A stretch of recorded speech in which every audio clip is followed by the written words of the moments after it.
For 1,000 years, human history has been an adventure in time. Heraclitus said, "No man ever steps in the same river twice." In this way, he argued that reality is constantly changing from one condition to another. The nature of changes in the scale of human history is that of a transition, that is, a continuous and often a slow process that changed thoroughly the reality. We can recognize that human history has undertaken several transitions in civilization, social organization, culture and technology.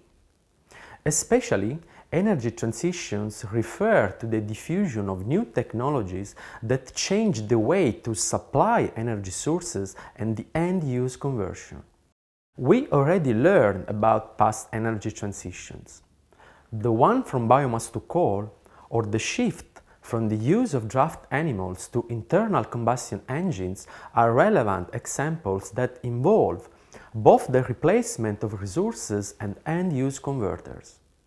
New energy supply sources, novel distribution arrangements, innovative end-use converters and different consumption patterns are required today to achieve a next transition in the energy system. The energy transition we are talking about is one that keeps fossil fuels in the ground while promoting the use of renewable sources, bolstering energy efficiency and reducing the per capita energy demand in developed countries. But the energy transition challenge is much more than this. Which is the world we want to live in? We need to recognize that energy is not an end in itself. Ultimately, the energy transition should aim at the rational use of energy resources to allow the humankind achieving prosperity while maintaining the integrity of the biosphere. Is it possible to achieve such a big shift? Which are the key ingredients? Can we accelerate the pace of the next energy transition? The real challenges of the energy equation today have both ecological and socio-economic dimensions. Energy utilization is a major threat for the functioning of ecosystems. On the other hand, the universal access to energy is imperative to eradicate global poverty. Yes, it is hopefully possible to achieve a next energy transition.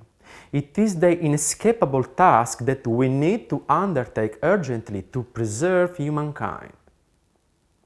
Overall, it is necessary to understand which is the commitment required to take on the next energy transition. First of all, it is a global challenge. Indeed, energy transition concerns issues whose severity and magnitude encompass a global scale, like other great worries for humankind, such as the nuclear annihilation and mass pandemic diseases. In the past, energy transitions, for example the one from biomass to coal, or more recently the one from coal to oil, involved at maximum macro regions and developed unevenly worldwide. For instance, some countries still rely on biomass. That means they did not experience any transition to modern energy. On the other side, some developed countries like Denmark or Germany have already undertaken a resolved pathway toward clean energy use. Although this territorial commitment is remarkably substantial, the field of intervention should be on the global scene. Global scale requires global mobilization. It has been argued that historically human needs were purely local. Therefore, the resulting instinct to propinquity is inadequate for the global cooperation that is now necessary. Beyond this intragenerational nature, the next energy transition is also intergenerational. Indeed, it crosses not only countries but also generations. As a multi-generational question, it pays the so-called future discounting, that is the struggle to consider the future as real as the present.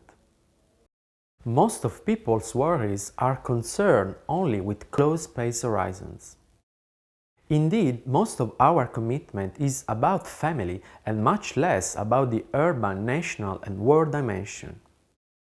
Moreover, it is limited within a short time period, often in scale of few days rather than years or generations. This means that the commitment for issues regarding future generations at the world scale is rather weak. The intergenerational feature is even more amplified by the fact that the energy transition is inherently a slow-moving process. Indeed, energy changes are not sudden revolutionary advances, but rather incremental processes that transform thoroughly the entire energy system. This feature is observed, for example, in energy transitions of the past. The beginning of a transition can be conventionally established once an energy source achieves a share of market penetration of 5%. In the case of coal, 60 years passed before the share of 50% was achieved in the global market. Otherwise, in the case of oil, after 60 years of deployment, the share on the global market reached 40% in 1975. Finally, natural gas shared only 25% of total primary energy supply after 60 years of deployment. The last feature of the modern energy transition is its complexity, because of the close linkages with other socio-economic challenges. Therefore, there is not a silver bullet which can solve this manifest multi-dimensional challenge.